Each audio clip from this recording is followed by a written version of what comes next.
नमस्कार किसान साथियों, एक बार फिर से स्वागत है आपका। किसान साथियों, अभी हमारी सोयाबीन की फसल में लगभग सारे फूल आ चुके हैं। कुछ किसान भाइयों के यहाँ तो कर भी बनने चालू हो गए हैं। इस समय बहुत प्रकार के कीट का प्रकोप भी देखने को मिल रहा है।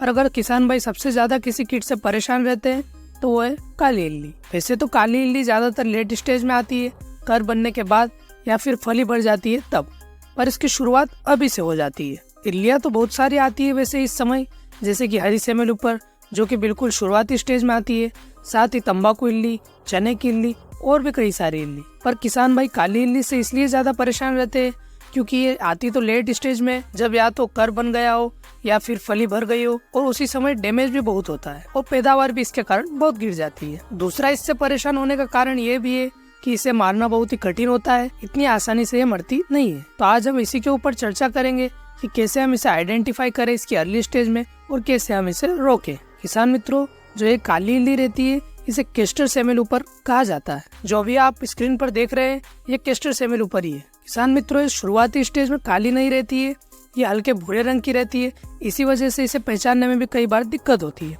और किसान भाई इसे तंबाकू इल्ली समझ बैठते हैं। और जब ये काली हो जाती है तब इसे बिहारी हेरी कैटरपिलर समझ जाते हैं। दोस्तों, बिहारी हेरी कैटरपिलर भी काली ही होती है मगर बाल वाली होती है।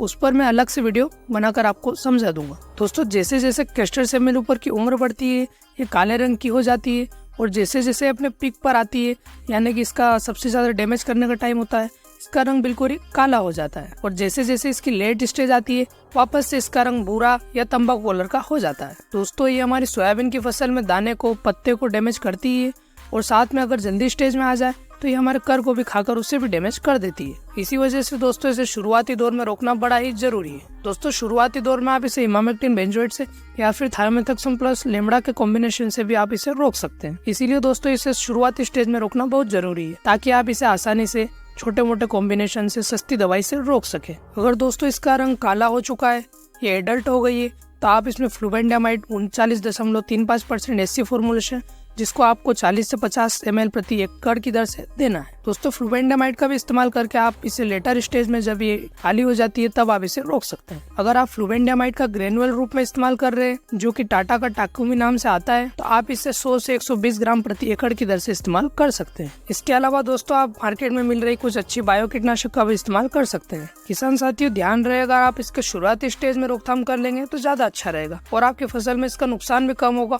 और लागत भी कम लगेगी। तो दोस्तों, अब हम वीडियो को यहीं पर एंड करते हैं। किसान भाइयों, आपको भी हमारी ये जानकारी अच्छी लगी और आगे भी इसी रोचक जानकारी आप लेना चाहते हैं तो इस वीडियो को लाइक करें, साथ ही चैनल को सब्सक्राइब कर बेल आइकन दबाना ना भूलें।